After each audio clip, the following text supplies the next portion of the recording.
FX and FJ Holdens, affectionately known as Humpies, are not the first car you think of to turn into a V8 monster sports sedan. Enter the Tony Ross FX Holden Sports Sedan, likely the fastest Humpy sports sedan ever built.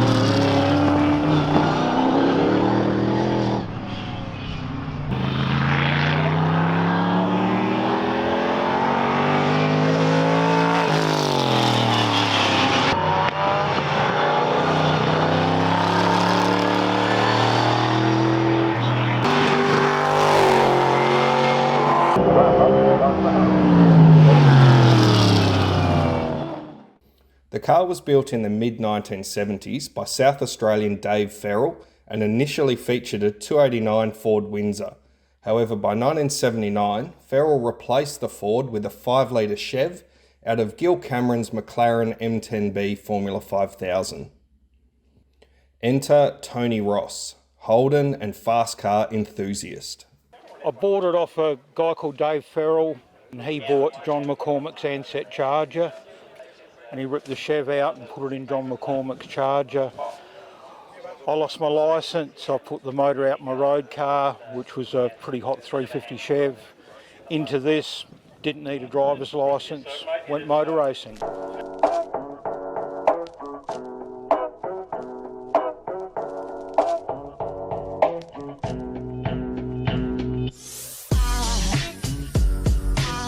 It was originally logbooked in 1975. It had a 289 Windsor in it.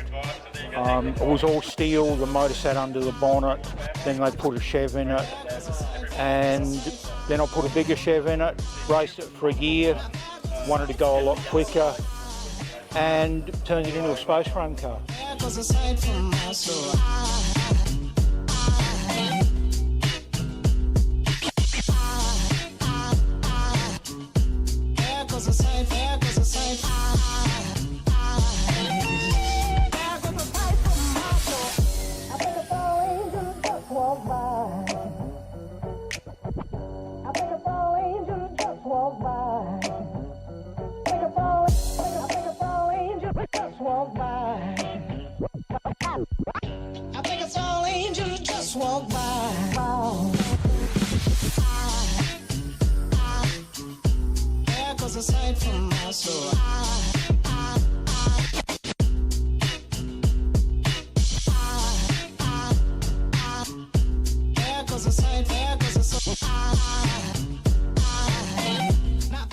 Met a guy called Bernie Fitzner who owned Performance Engineering, and he designed all the front end, helped me build a whole lot of stuff, and took about 5 years, and then it rolled out the shed as a brand new car.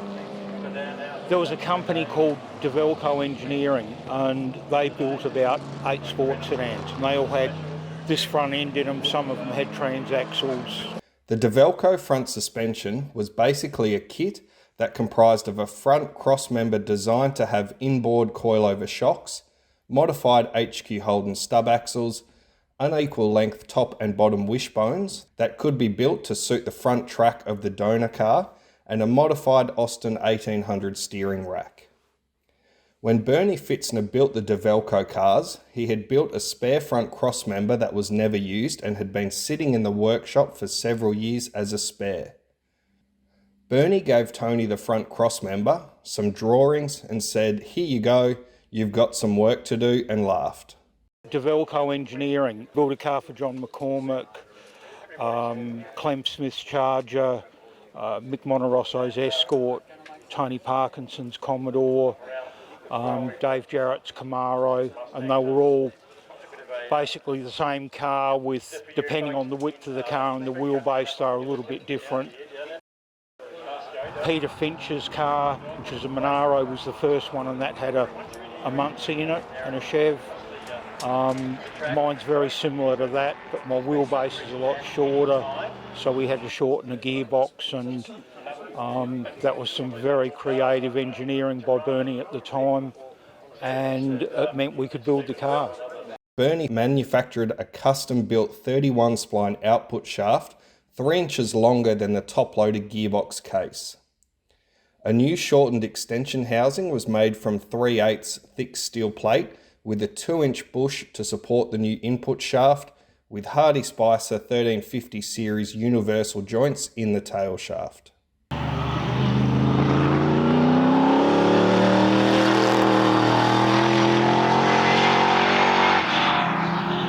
The block is a 350 Chev 4-volt main block. It's got bow tie slant plug heads on it that were sort of 85, 86, but they're a really good head. 4 down draft Webers, roller cam, Summers Brothers gear drive, dry sumped, top loader now with a set of PPG straight cut gears, and the back end's your usual stuff. Ford 9-inch 31 spline full floater, aluminium case, and yeah, that's about it.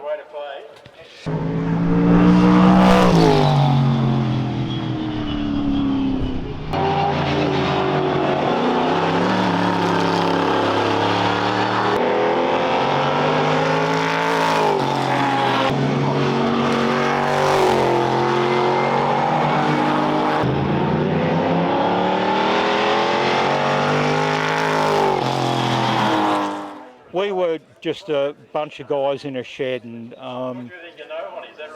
a lot of good people helped us. I couldn't afford to pay them. The racing number of the car was 08. That was the legal limit for alcohol in South Australia. I could pay them with beer. And we did a lot of testing before the public ever saw it. The main straight at Malala is a banana, and I've been told you've got to be able to drive flat out through there. That's just how the cars went. So we did a lot of testing before the public saw it, spun it many times, and then finally got the suspension in the back to work and could drive through there flat out, and then we were ready to go to a public meeting and not make a fool of ourselves.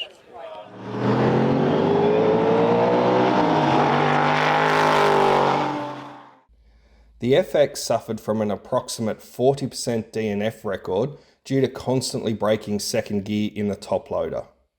The new PPG gear set has solved this issue. In period, the car was extremely competitive in South Australia with the original Carey McCarthy engine.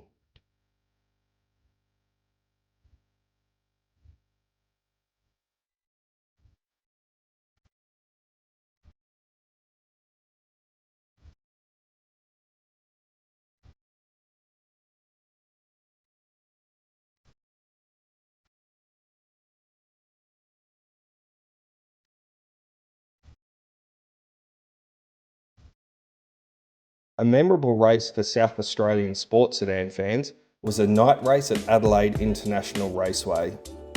Tony shadowed Cos Monterosso's brand new K&A engineering built RS6000 Escort for the entire 10-lap race, finishing second by a car length. At that time, Tony had a radical camshaft in the Chev and was spinning it to 9,000 RPM to keep up with the new state-of-the-art Escort. Cos got the trophy, while Tony got the choice of a bag of red or green apples. Tony's engine builder nearly killed him, revving the Chev to 9,000 for a bag of apples. What sort of power and weight are we looking at? It's around 600 horse, it's 900 kilo. What can possibly go wrong?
raced this car back in the 80s and 90s, but you currently don't own the car? Yeah, spot on.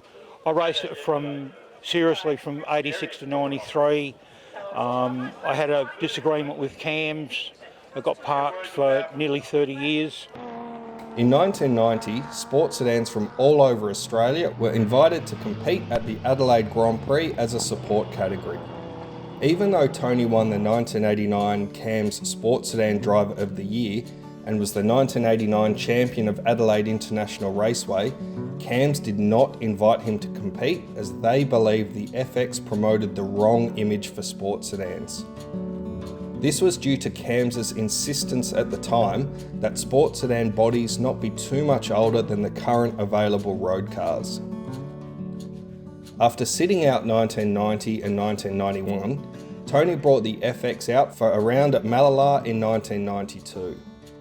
Unfortunately, in race 1 he ran into James Rosenberg's Tirana, and then in race 2 broke the gearbox.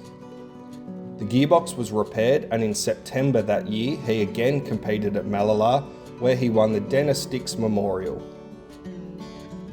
In November 1992, Tony once again raced the FX at Mallala, where he had perhaps his finest race. Tony remembers it well. This was a twilight race meeting on the 20th of November 1992 at Mallala, where some races were during the day and the feature races were at 9 o'clock at night. At this meeting there were about 10 light towers around Mallala, and sports sedans were expected to use their headlights in addition to the light towers to race around the track. What no one had planned on was the weather. It was absolutely bucketing down with rain as we drove to the form-up grid. I wasn't particularly worried because I had a set of Avon wet tyres that I'd bought 5 years ago that had lived at my dad's garage in black garbage bags, and the rubber was as soft as the day the tyres were made. There was a quality sports sedan field that included Cos Monterosso in his RS6000 Escort starting from pole, Mick Monterosso in his Cosworth Escort starting out of 2, and myself starting out of 3. The flag dropped and Cos got a really good start and drove straight into the pits before turn 1. This meant Mick was leading and I dropped in behind him through turn 1, through turn 2 and down the pit straight. I followed him through the southern hairpin and passed him through the kink, heading towards the northern hairpin.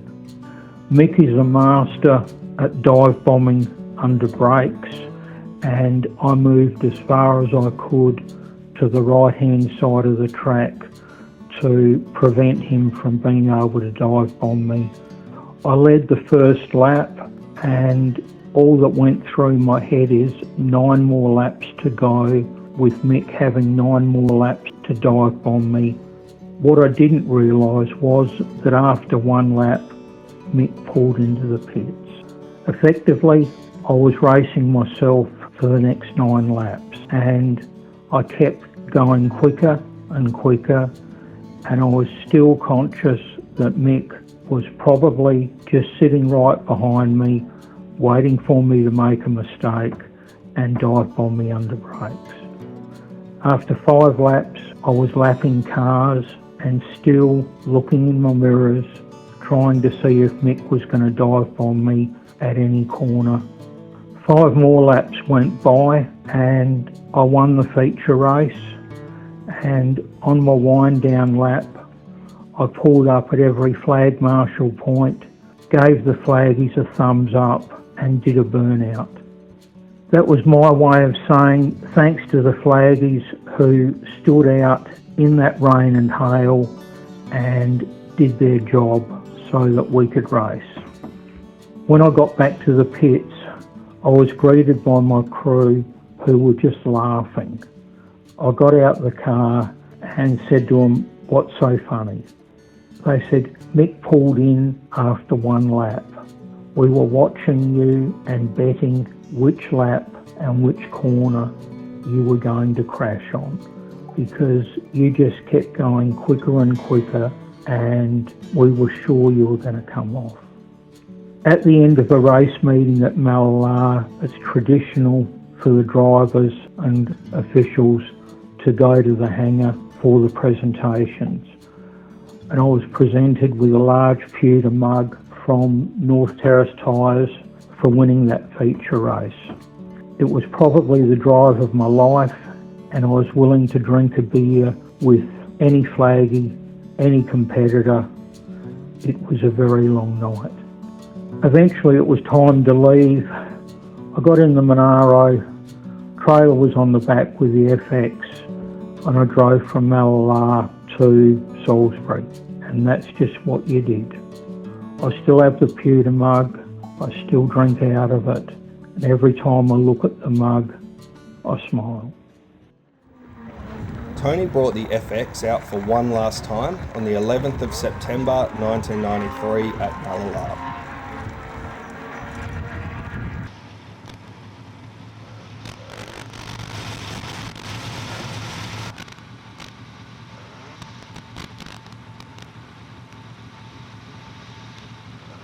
Have a look at the start. Everyone gets away with buckets of wolf spin. Those stupid sacks, they head down.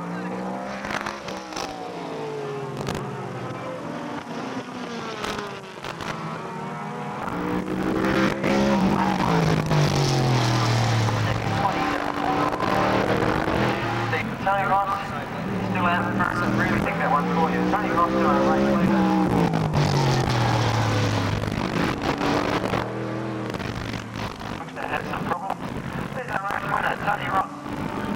Tony won the event before parking the FX, this time for good. The FX was garaged for 11 years before being acquired by Simon Fitzner. The car then sat in Simon's shed for a further 14 years before the restoration process began. In January 2020, the car was transported to well-known sports sedan racer and builder Barry Bray, where it was completely stripped and rebuilt to its former glory.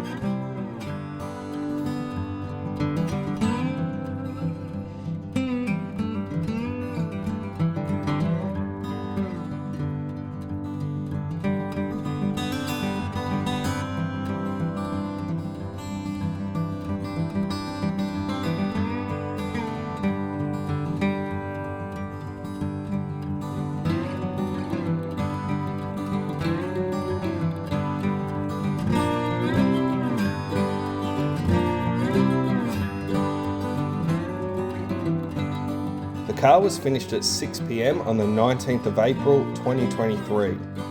Tony drove the FX all night back to Adelaide in preparation for the all-historic Malala meeting on the 22nd and 23rd of April. The restored FX was fittingly debuted at the 2023 all-historic Malala meeting nearly 30 years after its last race at the same circuit. The meeting didn't go according to plan, with the new slick tyres not fitting on the wheels properly. Tony was forced to use 15-year-old slicks and was awarded Farmer of the Meeting due to the amount of spins and offs he had. Following the meeting, Heath Fitzner machined the wheels to suit the new tyres, making him the third generation of Fitzner to have worked on the FX. Tony and the FX are now crowd favourites at numerous meetings they attend all around Australia. Just prior to the 2025 Baskerville Historics, the Chev was rebuilt by Scott Hoskin, the FX running and sounding glorious all weekend. A good friend of mine bought the car. His dad helped me build it, and that's Simon Fitzner, who owns PPG Gearbox. And this is one of many sports sedans in Simon Fitzner's collection. He's a very good friend. He restored the car and basically gave me the keys and said, "Tony, enjoy driving it." I run it in historic sports Sedan, and a bucket list was to bring it to Tassie, run at Baskerville, and that's what I'm doing this weekend. It's great to see you in the car here and pedalled as it should be.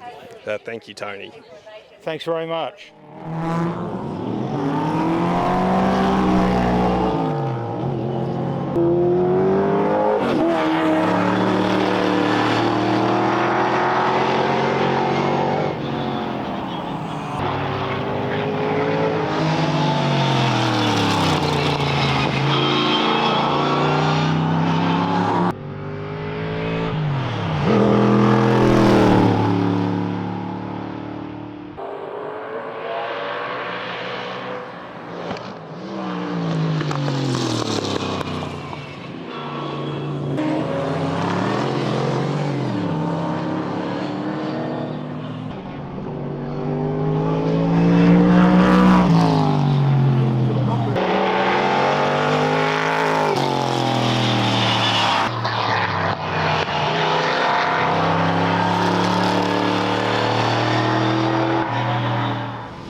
Absolutely perfect.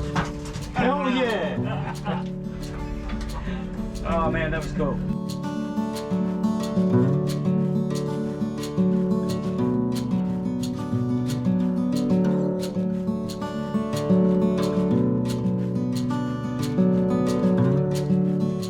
Tony would like to thank Simon, Brendan, Kim, and the Bear.